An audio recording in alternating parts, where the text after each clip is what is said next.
Just make sure here we get a couple people logging in.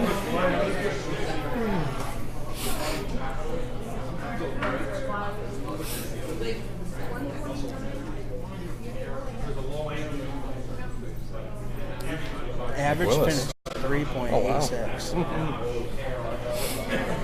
That could have been up more with that call.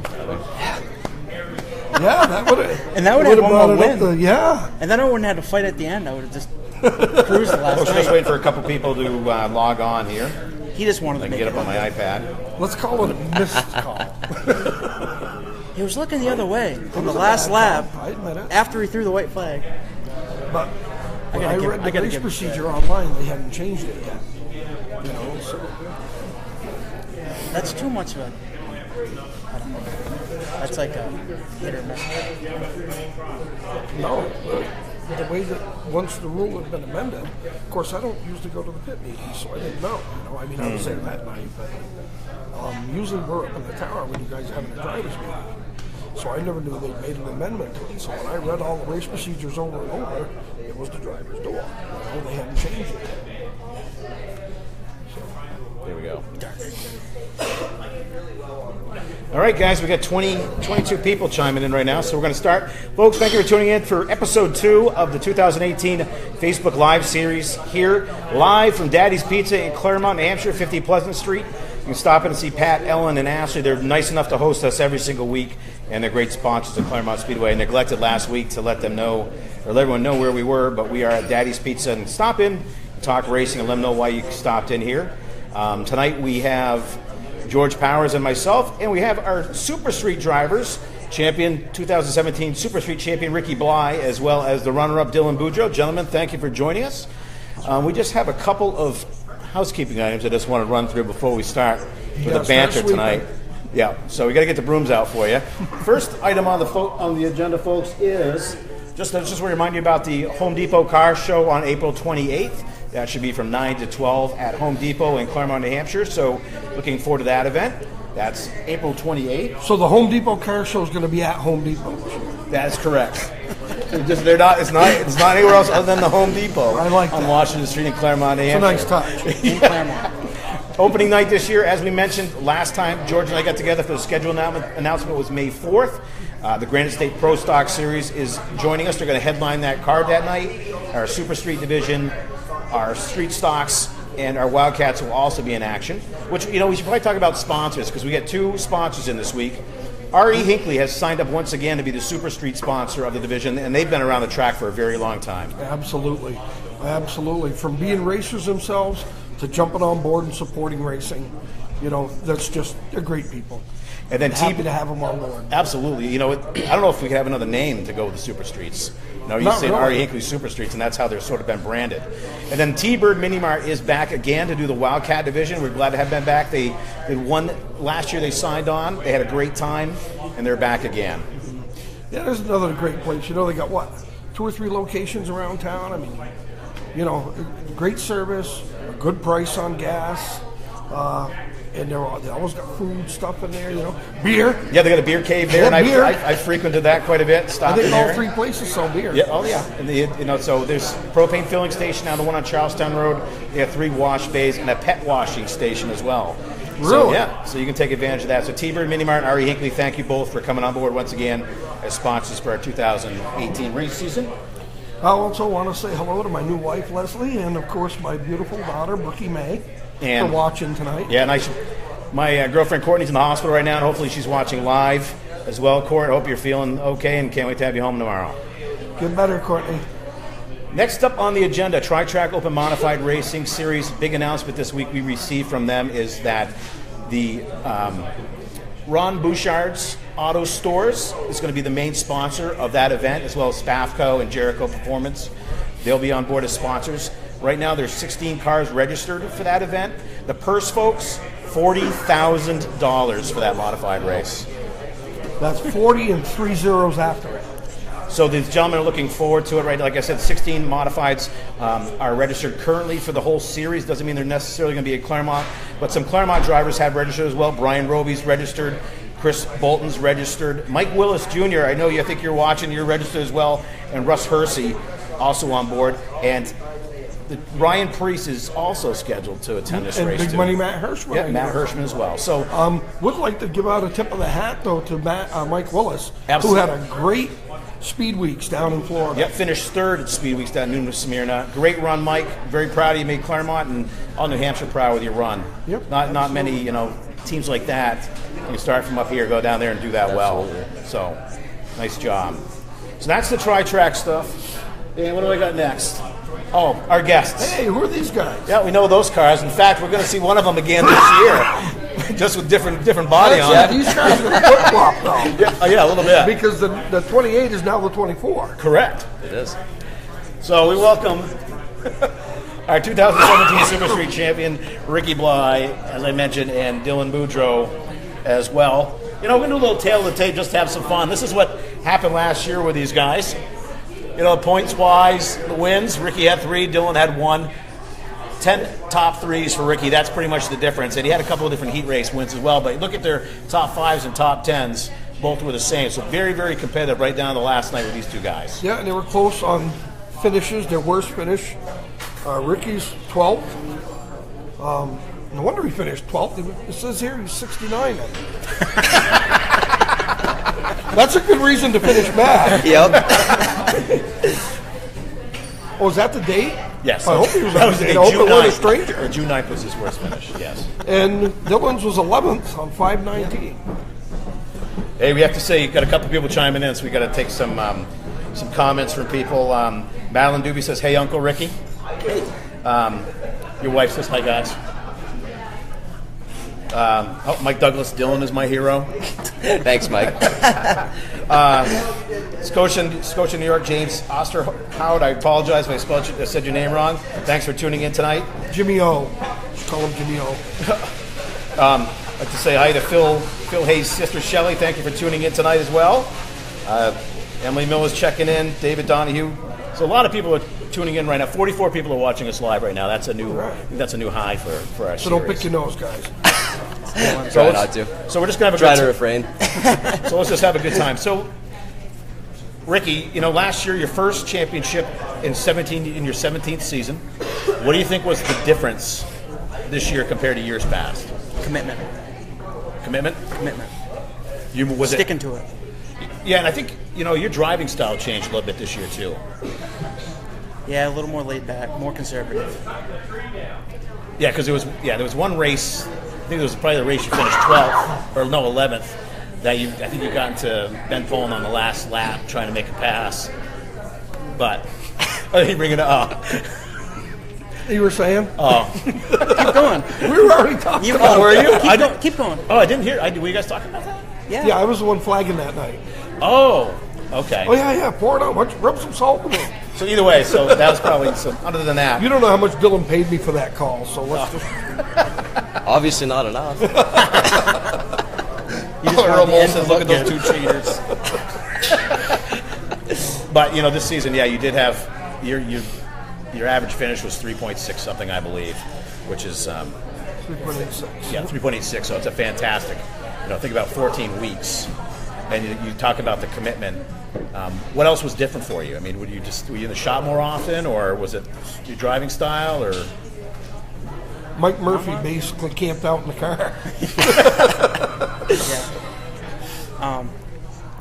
No, I mean, just the commitment to get the championship. I mean, all eyes on deck every week and work on that car week in and week out and just make sure it was right every week. And Mike Murphy was a big part of that. He helped me out a ton. I mean, I try to make a change. He'd be like, "Why?" And I'd be like, "Oh, we might be able to make it faster." He goes, "Why? It's fast enough." But you're never fast enough when you're racing. But no, there was some really stiff competition all year long. And I mean, Dylan and Jack McClay and Ben and Hayden Scott, all those guys it was just an all-out want to stick with it and do it. Is there a little extra better feeling to win a championship when there is that much competition? Yeah, when you got 20 cars almost every week and you win a championship, it makes you feel that way better. I mean, yeah, and if you win a championship with 8 cars, how are you going to feel? I mean, not very good, I wouldn't think, but True. it's still a And it championship. wasn't just 20 cars. It was a lot of quality cars. Yeah, there's in that a ton of quality cars, a ton. I mean, next year I think there's going to be a lot more quality cars. Good. And Dylan, you chased him all year, and at the end of the year, he said, enough's enough, I'm buying this car. Absolutely. What, did you feel that his car was that much faster than yours, or you just wanted to take something away from him? A little bit of both. I mean, yeah, obviously it's a good car. We chased it all year long, obviously, and my car was good. Yeah, you had a good piece of iron under you. It was a little off of his, and the opportunity came about to buy it, and I jumped on it. You know, Dylan, you had the win. Your win came later in the season on August 11th, which is ironically 80s night, I believe. No, that wasn't 80s night. No, that was Senior Toronto Race. Yeah, your night. I knew it was something spectacular like that. Yeah. Your worst finish on the year was 11th. Yep. That was early in the season, though. You had 3/5, 3/4, 4/3, and you're 6th and 8th with your other finishes. So you had average finish of 4.64. What was the difference this season for you to be the runner-up in points? What did you do differently? I think the biggest difference from past seasons for me, I was just a lot smarter every week. Obviously, we stayed out of trouble almost every week. We were close every week, but we weren't great. And the nights that we weren't super good, we were still okay. Yeah. Yeah, you had a lot of top. I mean, obviously 13 top 10s out of 14 weeks. That's pretty good. Both of you did. So, not many drivers in the division had that kind of consistency. Obviously, that's why he came to the last 2 weeks. I mean, what was your thought process going in? You know, he had a pretty big gap going into that last night. Were you hoping he had 24 cars show up and he was going to break? I was hoping something was going to happen. I mean, obviously, I didn't want anything bad to happen, but You'd have took it. Huh? yeah, absolutely. Now, on the other side of the coin, did you feel any pressure going in the last night, knowing you had the lead? Yeah, I mean, the last probably 4 or 5 races, I noticed Dylan came on pretty good. I mean, I noticed he was a lot more aggressive. He got way more aggressive, and I think that made him strive that much more. I mean, when 9 times out of 10, when you're up to Dylan and he knows you're faster, he kind of moves out of the way and says go, and you make the run. But at the end, he made some pretty aggressive moves and opened up my eyes and said, "Uh-oh, we're in trouble." Yeah, there was one race in particular. I think he was definitely going. There was one position he dove in, something that uncharacteristic. You see how he used to drive, and he dove in on someone on turns 3 and 4. I went, "Oh, he's going for it right tonight. He needs those 2 points." That was me. Oh, was it? It was. So it worked out well then. So I backed out and let him have it. Yeah, that was but yeah, it was interesting to watch. You did see a change, but you finished the last 5 weeks. You had 5 straight top 3s. Right. I mean, that big consistency. I mean, I couldn't start any better than almost 18th, almost the whole year, because when you're in the points lead and there's 18 cars, you're back there almost every week. And when you win, you're obviously going to take the bounty of the $100 that Phil was going to give out every week. You only had to go back 4 or 5 more spots, and just Winding down, and you got people running side by side. You've got no room to maneuver. What goes through your mind? better get moving. Move them? No, they better get moving. If you're behind them, you know you're faster than them. It's got to be frustrating. It's you just be patient. Wait for them to make a mistake and take your opportunity. Same thing, Dylan? Basically, yeah. I mean, I think the name of the game is just staying out of trouble every week and keeping a level head. And usually you can take, I know most of the year last year we took a car that was maybe an 8th or 10th place car and finished 5th with it, just because, you know, you're able to stay out of trouble. And so it usually benefits in the end, in my opinion. And I'm going to let you guys in on a little secret, not many know, but before every Super Street race, we all pick who we think is going to win. Yeah. And basically it boils down to whoever wins the previous week goes first. We just go down through the tower just for fun. We write it on the board. And both your names get picked quite often. And the interesting thing is, as Ricky mentioned, he'd start towards the back, but someone would always take Ricky Bly because they knew he'd be up towards the front before he knew it. But Dylan got picked quite a bit. Ben Poland actually got picked quite a bit. it's just more fun for us. And then I like to go down there and say, hey, so and so picked you. But I don't do it on the microphone. Of course, now I just announced it. But to me, there's a lot of times that you don't realize how fast you guys come up through the field smoothly without any type of trouble whatsoever. Whether it's attrition with cars getting in accidents in front of you or what have you, you're able to move your way up through the field when you start towards the back. It's true.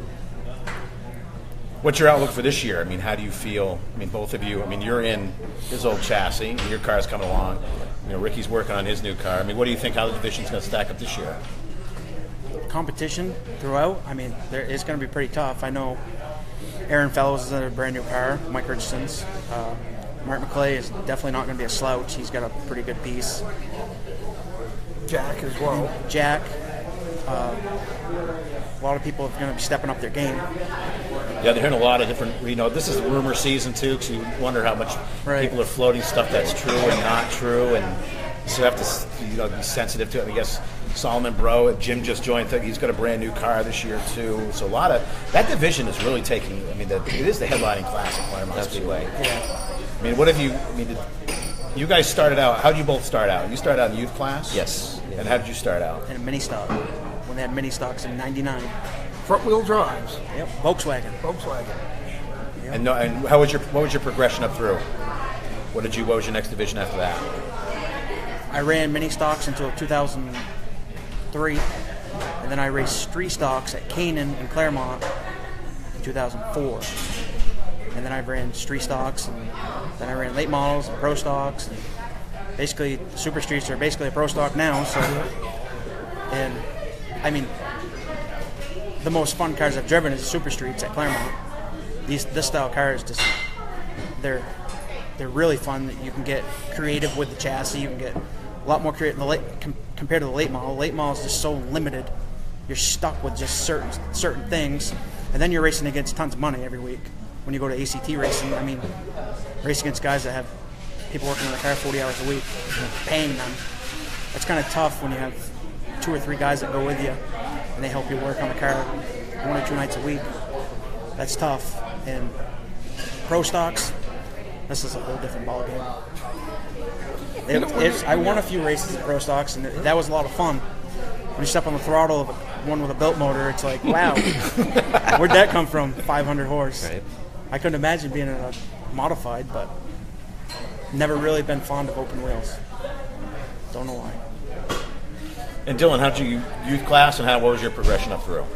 Well, I started in 06 in the youth division at Claremont. I ran that for, I think, 2 years. And then I actually took a year off. Didn't think I was going to race anymore. And got talked back into it. We put a street stock together. Yep. Ran that a couple times, and I wasn't crazy over that. So we ended up selling that, and we bought Russ Davis's car. Still wasn't sure about it. I got into that the first few times, like, I don't know about this. And then I kind of picked it up pretty quick, and we ran that for 2 years. And then I ran the crate mod division at Claremont and Monadnock. We did that for on and off for 2 years. And it was fun, but those cars are just so expensive, and it's hard to keep up with.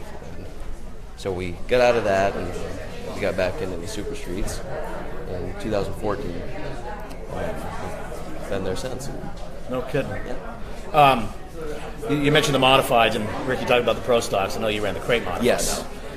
Did you ever get behind the wheel of a tour type? I did one time. I drove my uncle's once on a Wednesday night practice at Claremont. It was a lot of fun. I wish I could have got a few more laps in it. He's like, no, you didn't crash it. You're good. No, get out. No. But no, it was fun. You can tell the power's there, definitely. Yeah. I'd really like to get back in one at some point. But as far as owning one again, you're still young enough, though. You got plenty of time. It's only money. yeah, Can't take it with you. right? That's right. Rick, I know I argued with you on Facebook about this, but I figured after winning the championship, you'd want to be the man in black, come back as the Black Knight. But you're going to stick with the white. I don't know. A white knight on a fiery Who steed. knows? We don't know yet. No? Well, the pictures I've seen you post are the same old colors. Yeah. That's what I've been trying to tell him, that he should have left the car looking like. Yeah, because you have the new body on the car They now. do, yes. I don't know if you both, either of you, anyone out there, I'm sure you're probably friends with these guys, but they'll post their pictures periodically, although Ricky's are a little bit different than Dylan's, but Dylan has pictures of his car on there right now, and he won it with the Outlaw, that style body, Chris. Yes. A little bit different for you to drive, you think? I think it probably will be. I've never driven a car with a downforce body on it. I've heard a lot of guys say it's a lot different feeling. I'm pretty excited about it. It looks cool. And cost-wise, it's a lot better than the ABC body. Hey, what are you going to run for a number? Are you going to stay with the 24 or are you going to revert back to the 45? We're going to stick with the 24. That's cool. I mean, I know you you switched over that number for Cody last year. I was curious Yes. if you were going to switch back to your old number. Yeah. That's a good tribute to your friend. Absolutely. So, any surprises with the new car? Nope. No surprises. Any surprises with his old car? Not really yet. Probably the biggest surprise and the most we've had to work on is just making it fit me. How far did you have to move the pedals back? We had to move the pedals back. It had to have been at least 8-10 inches. We had to move the pedals back 4 inches and the seat forward about 3 or 4 inches. You got a picture So of that that. was- I don't like to have seen that. Yeah, that was a little bit of a project. Yeah. That's all done. So.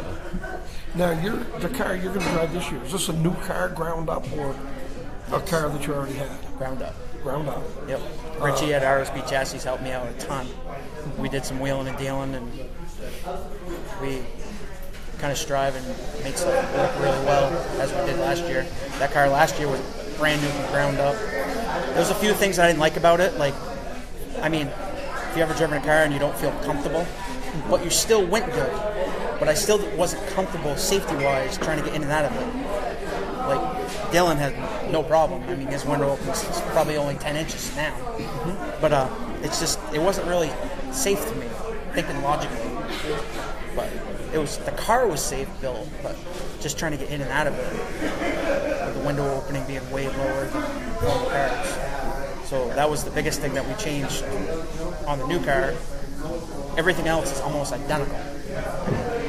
I took pictures of the car that he has, measurements and hundreds of photos, so I knew what to put stuff back in. Excellent. And you said RSB Chassis quite a bit last year at Victory Lane. I mean, had a ton of podium finishes. I think you had 10 podium finishes, I think it was. Yep. So, RSB Chassis got their name mentioned quite a bit. Yeah, he helps me out a ton. I mean, without him, I wouldn't be doing this. Definitely Richie's not. a good guy. He's They're a good family. He's been through a lot with getting hurt and stuff with snowmobiling and trying to get his name out there to make himself look really good. And he's definitely shined over a few years. I mean, I think to date this year, when I was helping him build my car, I think he had 9 Tigers, Flying Tigers he's already built. Holy shit. And then I'm pretty sure he has 3 or 4 late models already built this year. And it's him and his son, that's it. I mean, he's out there till 9, 10 o'clock at night, every night, out there at 6 in the morning. And he does very well. When did you bought Ricky's, or you bought your new car, I should say, right after Oktoberfest? Yes. Yep. So you've been working on it that long then? Well- or did you wait to start on it? I bought it right after Oktoberfest, and we actually sent it up to RSB to have some stuff done on it. Have a body hung on it. Yep. I got it back, probably end of November? Middle of a snowstorm. Yeah, right in the middle of a snowstorm. Ricky actually brought it home for me. Yep. Followed him home in the middle of a snow and ice storm, so that was fun. Yeah. Now, did you save your old car as a backup? No, I actually sold my car.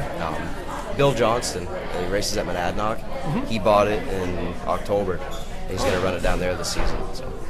He runs a number 37 now. Yes. Some of the changes for us too, we just announced last week we're doing transponders. Just curious for timing and scoring. Just curious for you guys how you feel about that idea. 100% agree. Absolutely. I think it's a great idea. I think your division last year had a ton of cautions. Yeah, it takes the guessing out. I mean, you don't have to sit there and someone have to figure out 24 cars where they were a lap ago. I mean, that's kind of 2 people looking at it. That kind of makes it tough. And transponders, I mean, almost every track that I know of has them now. Just makes it that much easier. So something that's come up with the other divisions and they've asked, I'll ask you two. Dylan, you can go first. How would you feel about one night doing time trials rather than heat races? I think that would be awesome, honestly. What do you think? That'd be horrible. Because I never put out fast lap times. I'm just consistent. I always get I turned a 15 flag. Well, I turned 15.6s the whole practice, so I don't know what else to tell you. But that was the whole practice, not just one time. Wouldn't it be nice to be able to go up and get? It'd be cool. It'd be really cool. You know, you print out of each lap speed and everything, and see where in the race you're stronger and where you are. That's what's pretty neat about the transponder deal. You can post those all the time. I think it would be cool just because it's new. We've never done it, obviously. Yeah, we made the street stocks have asked for like one night, one of the extra distance races rather than do probably because the Richardson race for your division will not be a points race based on the way that they want to have it structured with redrawing and stuff like that. So that's going to be a non-points race that has weights slated right now. That'd be a great thing to do at the start of that race. To start that race, do time trials. trials. Do time trials? Absolutely. Start the race. Instead of doing a redraw, you can do time trials. That'd be awesome. To get the initial lineup. I'll have to talk to Mike about that. That would be awesome. That'd be pretty cool. Fast time starts on the pole. I was hoping maybe that would be a double points race. Invert the field. No, because Ricky's name got mentioned because they said, how would you like it if Ricky qualifies and you redraw and he's on the pin and he's leading the points? How would you like it with the way that system worked out? I know Ricky would like it. I'd love it. But so yeah, starting in the front, I don't think it's that fun. I'd rather start mid-pack or a little bit back. I mean, you're out there with race cars and fast cars. Who wants to start on the pole and go from there and win? I mean, every once in a while it'd be great, make it an easy week, but that's kind of like that crap they show on Sundays on TV. Yeah, I think the two of you, I can't remember the numbers I had, but the two of you were in the top 3 or 4 of most positions gained over the season too. I think Zach Lynn was up there as well because Zach won like 5 races in the Wildcats, so he always started towards the back. Yeah, it was like a foolish number, passing over 100 and some odd cars throughout the year. So you're always starting in the back. You look at that and you're like, that's that many cars. I mean, how many did I pass under caution? Yeah. Well, it still looks good on paper. I mean, it looks great on paper. Yeah. Dylan, talk about how did you get started in racing? I mean, I know obviously your family's involved, but who actually? You grew up around the track pretty much. Is that pretty much what spawned your desire to race? It did, and a lot of it too was my grandfather and my uncle. I didn't really want to drive growing up, and when the youth sports division came about at Claremont, they thought it would be a good idea to put a car together and just see how I did and see if I liked it or whatever. Honestly, the first year that I did it, I didn't like it at all. Really? Yeah. Why was that? Too much work, or were you nervous about it? Or? Just a little tiny I was boy, really scared. I was really nervous. I honestly was scared. So I think I've come a little ways since then. And how old were you then? I was 13 years old. It's kind of timid getting a full-size car. I mean, still it's a mini stock, but it's still a big car. 3,000-pound car hit something. It's like. Well, I can't fathom being that young and starting. A lot of the drivers we have start off at that age. Yeah. 14 years old now. I mean, imagine one of them in a pro stock or a modified. They're doing it all the time. Yeah, it's crazy. Oh. They start off now with go-karts, but neither of you race go-karts, right? I couldn't fit one. Was it?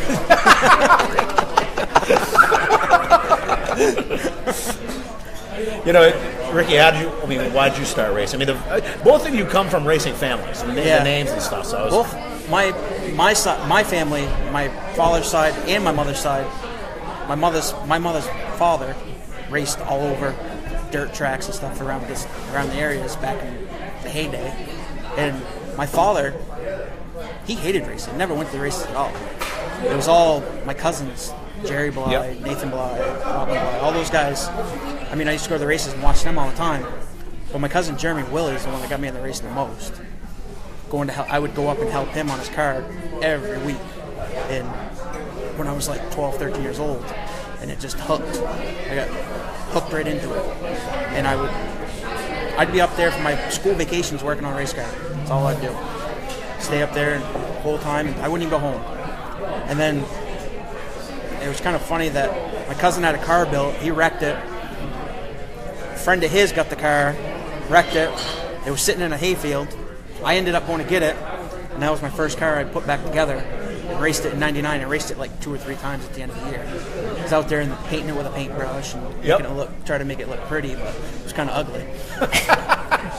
Compared to what you have today. Yeah. Yep. And then I built my first car my senior year of high school. I built the Volkswagen and didn't do anything with that. Got rid of that car and I built a brand new one the year after that. And I raced that for 3 or 4 years. And I won a lot of races. Last year I raced it at Canaan and Claremont combined. I won 16 races with the 2 cars. 1 car at 2 tracks. Oh, that's right, because that was a Saturday, Sunday. Was that that Sunday? Friday, Saturday. Saturday. There was a couple nights that I actually raced. We raced Saturday nights, Claremont and Canaan. And I would race at Canaan and travel to Claremont.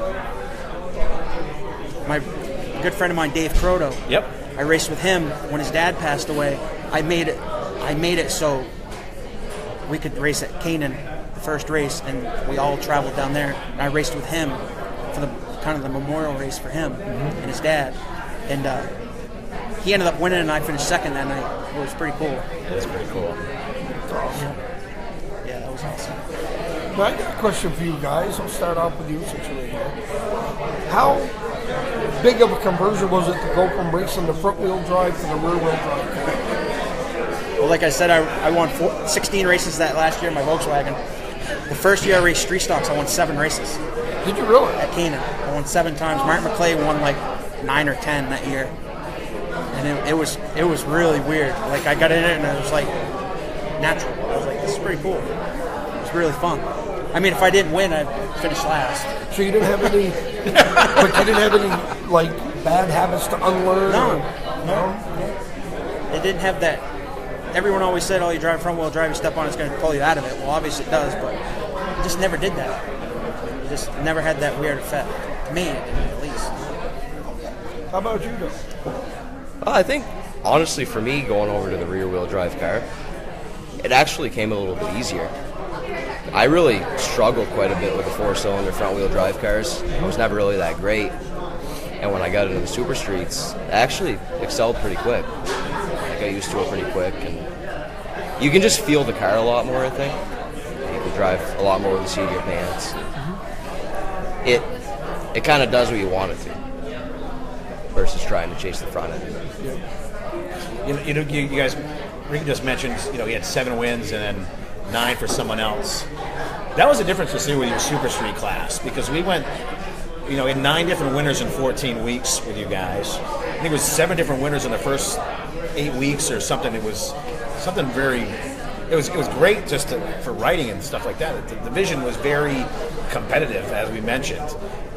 I mean, did you have the thought process that we went down there, you wanted to win, you had to win every single week? I mean, because it was difficult. I mean, the names, and there were other big names in that division that never won a race last year. I mean, Ben Poland never won a race. Brian Town, when he was running, came close, never won a race. So there was a couple more guys. What about the other Craig Smith? Did he get a win? Yes, he did. Yeah, he they did. both Craig Smiths won. Yeah, both Craig Smith got wins. Jack McClay had 2 wins. Ricky had 3. Hayden had 3 wins. Those are the only 3 multiple winners we had in that class. But it was awesome to watch someone new every single week, and gave the fans someone else to cheer for. Because I look at it for me as I look at it as a fan, and what do I want to see? And I want to see a different winner all the time.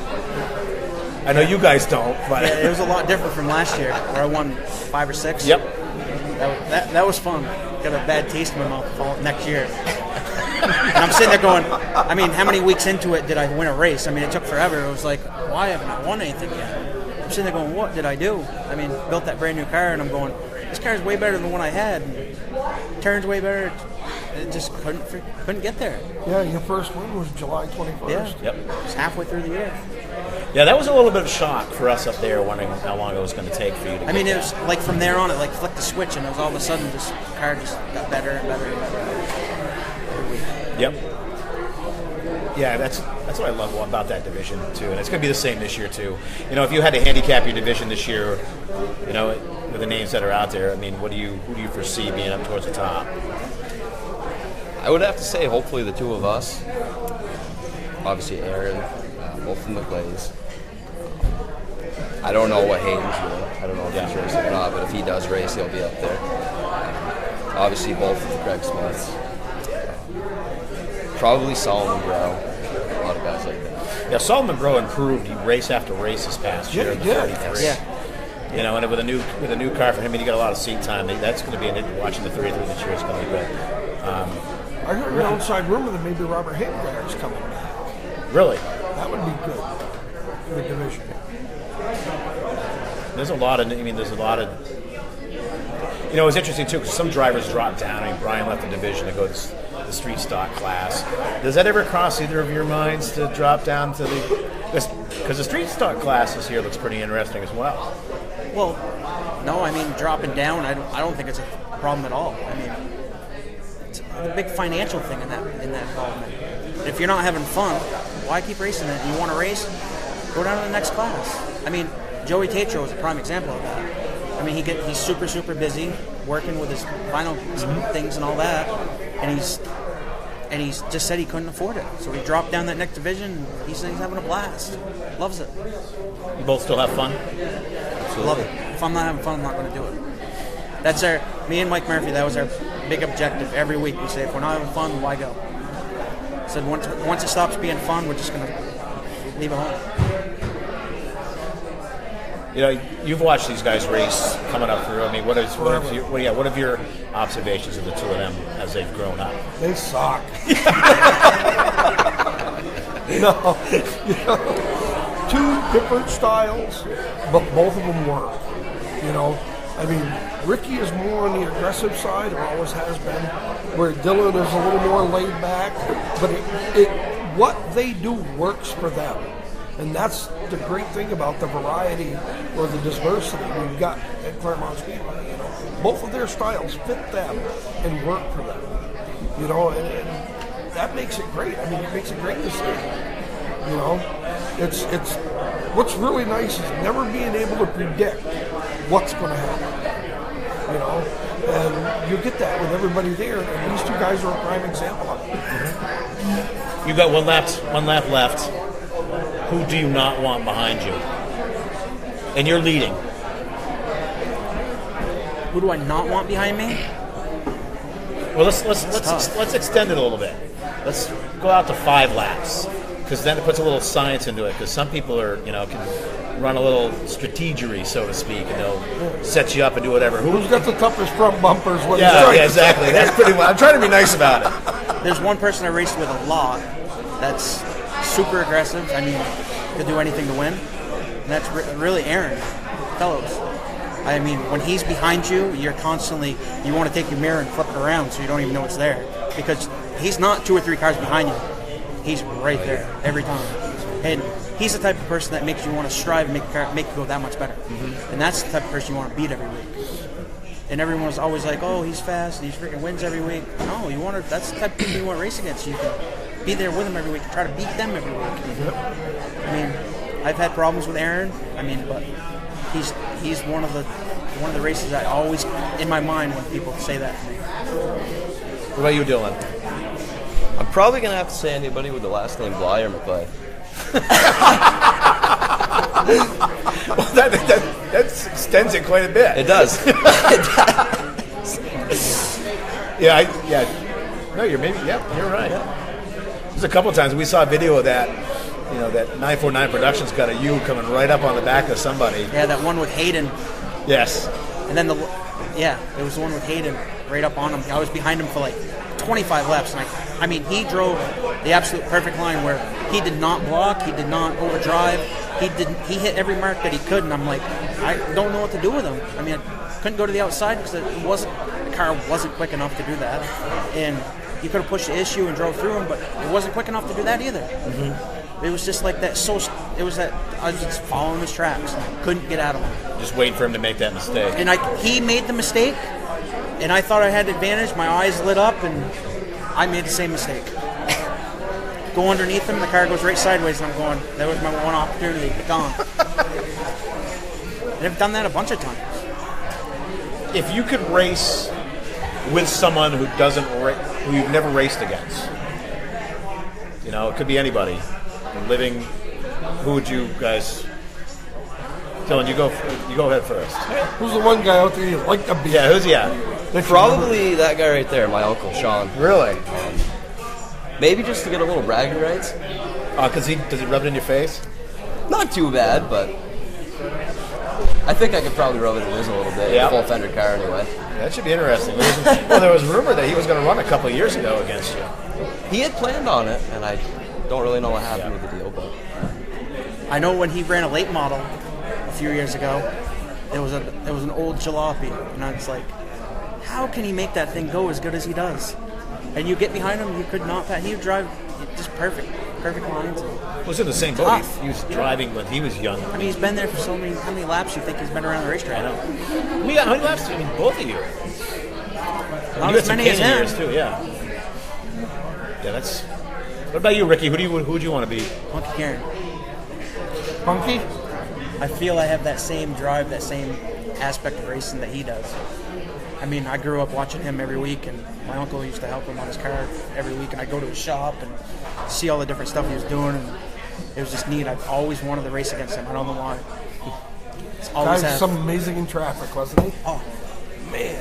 He knew how to use the front bumper, but Oh, yeah. yeah. But like you say, people are booing him. They're paying attention to him. I was going to say that was my follow-up question. Then, who in your division is most like Punky Karen?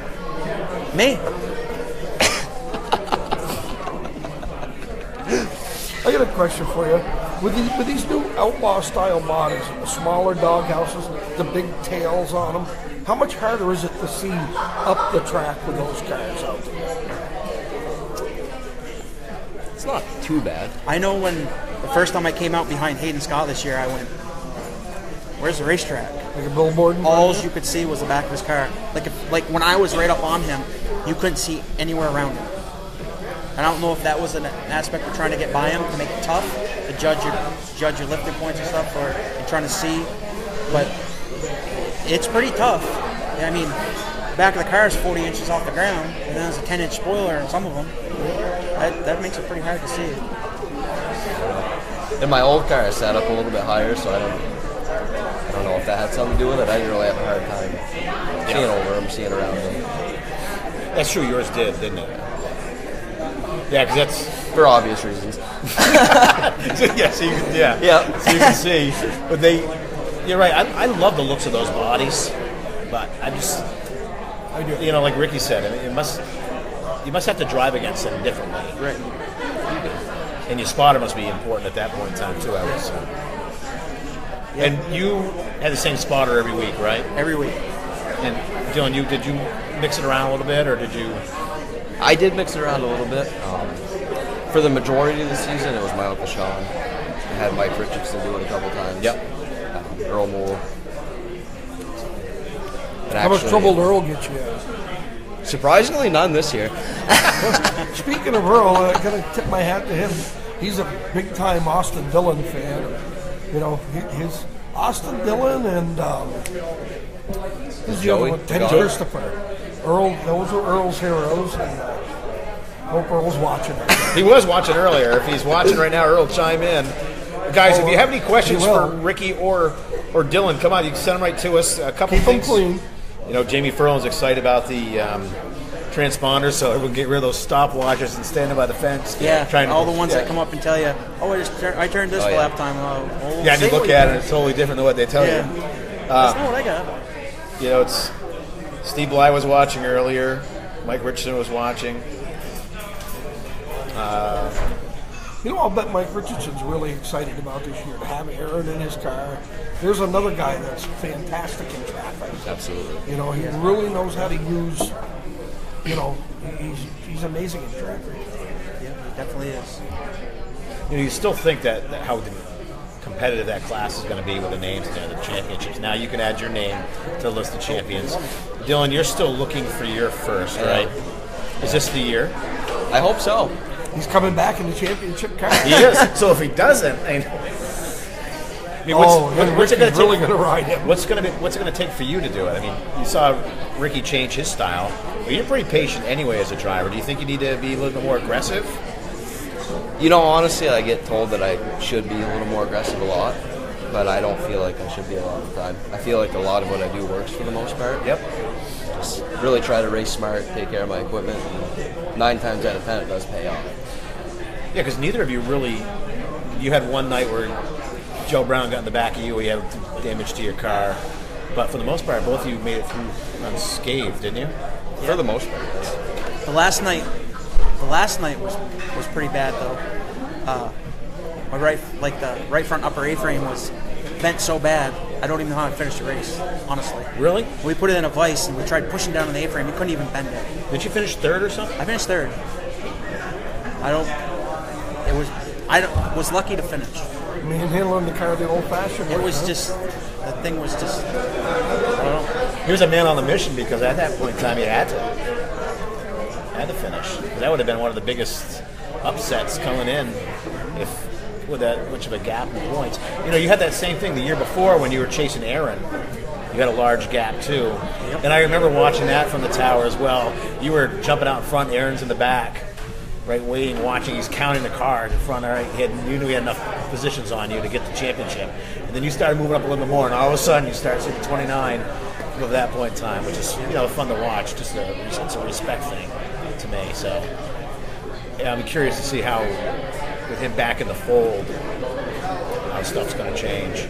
Or Jack's going to be part-time possibly this year. Yeah, I heard he had surgery on his foot.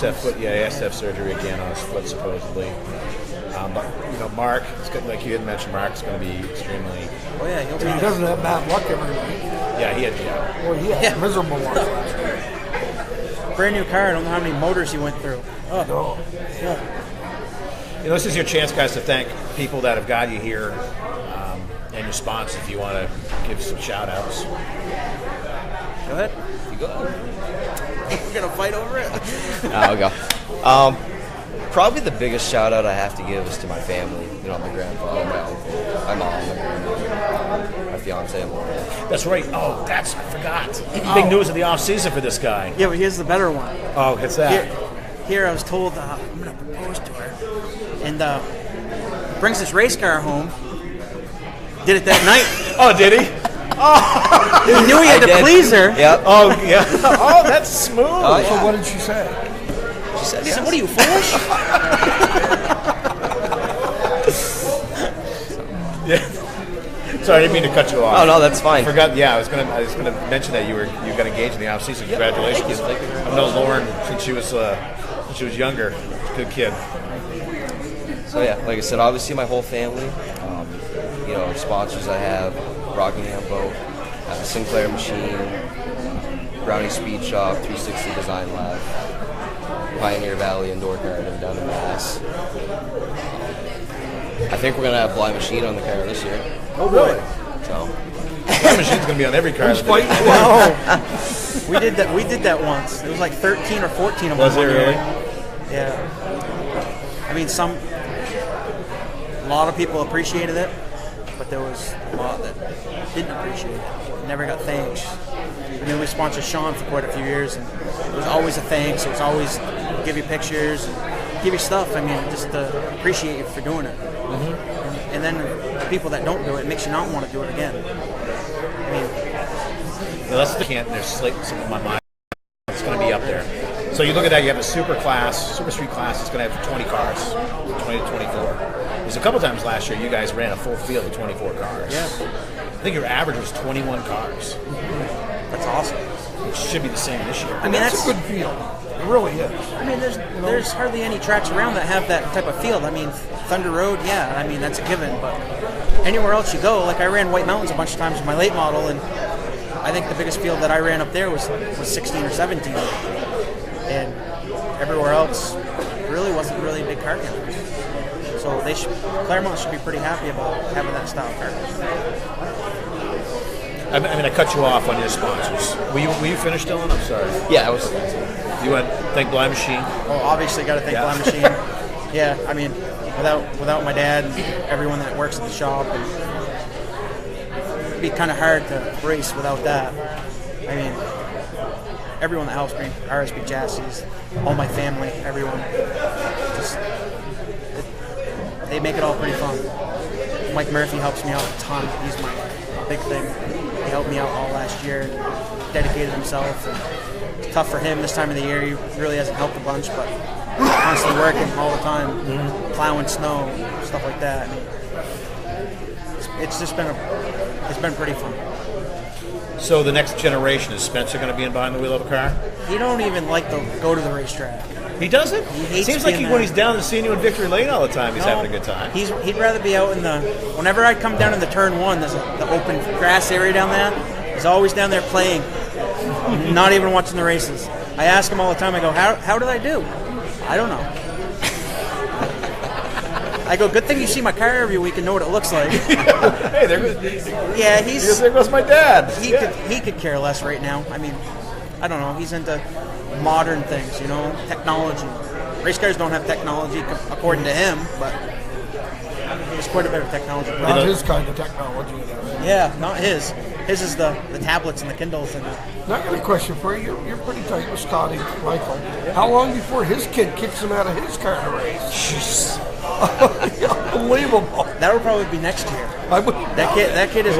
He was driving a snowmobile this winter, right? On the He's lake. driving a snowmobile across Lake Sunapee, and then Scott comes out and tells me the story about him going across Lake Sunapee with his kid and his wife.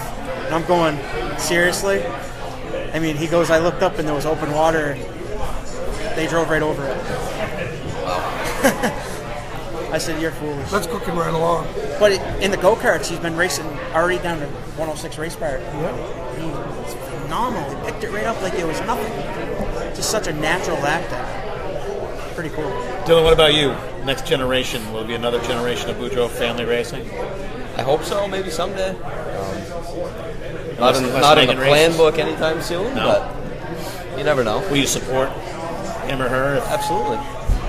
Just like you were all up through? Absolutely. Yeah, I think your grandfather enjoys watching you. And he helped your uncle and then obviously loves helping you. I mean, can't imagine a day without Ernie Bodreau around Right. the racetrack. It's... Oh, No. trust me, I can't. I know.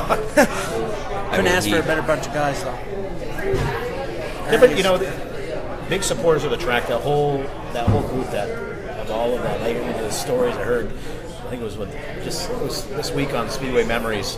1975, the modified drivers all left the track they were supposed to race, and they didn't decide not to because something was wrong with the purse, and all the modified drivers packed up and left. So there's some unity with that group. And some of the stories I hear about how they used to, race in Monadnock one night, race Claremont, and they'd caravan with each other and stop and tear it up. And your grandfather was involved in those conversations, supposedly. But, David Donahue says, his son Braden and Spencer run around the track all the time together. Madeline Doobie says your niece is going to probably be the next generation for your family. James, Albany, Saratoga, 32 to 36 cars they have on a weekly basis out there. That's a whole different breed of racing. I tell you, since Howie Commander took that track over, what a difference. Oh my God, what a difference. I mean, look at Devil's Bowl, how much dirt is in up there. It's just crazy. That whole area. That whole area up there with the dirt cars. I mean, changing over Plattsburgh and Devil's Bowl. Doesn't New York have something like 49 dirt tracks? They're everywhere. I believe they have 49 dirt tracks in the state of New York. Speaking of tracks, what tracks? What's your favorite track to race? It's gone. Canaan? Canaan was my ultimate favorite. And I've raced at a bunch of places all over. I think Canaan is definitely my favorite. I'd have to say my favorite track to race on is probably Monadnock. I've only raced at a couple tracks, but Monadnock is just a ton of fun. You're always up on the wheel. It's Hey slick, guys, rough. this is a Claremont Speedway show. I love Claremont, but Monadnock is a lot of fun. Is it the high banks? It is. Like I said, it's just the surface. You're up on the wheel every lap. You need to get to Groveton and White Mountains. Maybe Them are someday. Little tiny bull rings that are fun. I mean, you don't realize how quick you're going around them little tiny places. Like at White Mountains, it's got so much banking. It's just Thunder Road. Talk about banking. Yeah, Well, they got some I'm banking now. Good with that. And they got reverse walls, and backwards this. It wouldn't be good for That's you. a whole different It would not be breed good up for there. Ricky to race there. No. They call it the little. Everyone Maker goes, for why a haven't you reason." gone up there? Because I like my car. You took me up last year for the first. Too many cars on their roofs. Oh yeah. Oh, Or he warned me about the turn one, the bank, jumping over that, going down there. well, now that it's been paved, they say the place is insane fast. It is. It was. Sure was. What'd you like about Kanan? You could race too wide all day long. It was super momentum going. And as soon as you lose momentum, you're done. Like I went down and tested down in Loudon with a crate motor in my late model, and it's like you let off the gas and everyone's going ding, ding, by you like you're hooked to a tree. I wasn't very good down there anyways, so that's not my cup of tea. No, you didn't like the big track? No. Do you ever have ambitions on hopping on that, taking some laps? I would love to. I really would. You guys have fun with that. You speaking of one person that we were talking about earlier, Scott McMichael. Him down there. He drove my late model down there. Yep. He just has no fear whatsoever. But when he ran that Granite State Pro Stock Series with his car, he was, I mean, you couldn't put the paper between the wall and him down there. Everyone else was like a couple feet off it. But he was a top 3 fast car down there. I mean, they're blistering sometimes down there in Pro Stock. Crazy. And he said he couldn't believe how stable the car was. And then the late model, he said it's like you feel like you're on edge the whole time. Because it's no shock to him. Little tiny tires. But he loved it. Yeah, I'm good. I think Scotty could be driving a log truck and say it was stable. Oh, I've been down the road with him many times. This year, I mean, Mike Parks is yelling at him. We were going down to Waterford, and we had to be there by 10 o'clock. Well, we were just getting into Connecticut at 10 o'clock. Oh my! For the driver's meeting. It's on the bottom portion of the state. Past isn't it? Thompson. Yeah. And then it's another hour past, 45 minutes past Thompson. And he said he never picked his foot off the floor. We can believe that. Yep. I said, I don't even want to know how fast we were going. And we were in my truck. He goes, it won't go any faster. I'm going, we don't need to go any faster. He just loves that, man. Some of the stuff he posts on Facebook, I just, holy cow. Oops, Scott, sorry, I hope you're not watching. I hope he Yeah, we all think you're crazy. Yeah, he's nuts. Is it Super Street to top for both of you, or do you have any aspirations of going beyond Super Street division? I mean, would you go back to Pro Stocks? I would now that they've got the crate motor deal and stuff in effect. I mean, the motor that I had at my Pro Stock was stupid money. I mean, it's over 20 grand to build one of them. You can buy crate motors, 604s for less than $6 grand. And it just made the race. It makes the racing that much better, I think. But then it puts it in the driver's hand to try to be able to drive the car instead of having all that power. What about you? I'd really like to hop in a Pro Stock or a super late model someday. Obviously, financially, I probably couldn't do it to own one, but I would love to drive one. So if you own a Pro Stock or a super late model, Dylan Bodreau would love to have a shot of your car. Absolutely. Well, guys, I just want to thank you very much. Well, you have one. Just put 10-inch tires on it and a little bit bigger motor. Pretty close. Change the heads and intakes and cam. You're close. They're basically Pro Stocks. Thank you, folks, for watching tonight. Ricky, thank you. You're welcome. Dylan, thank you very much. So that was episode 2 of our Facebook Live series. We'll be back in 2 weeks here from Daddy's Pizza in Claremont. Not sure who our guest is yet because I haven't lined it up. I got to get cracking A lot of on it. people won't come on the air with me. Yeah, they say I don't want to do it with George. But we thank you folks for watching tonight. Wish the 28, the 24 good luck this season, and thank you. We'll see you in a couple weeks. See you at the races.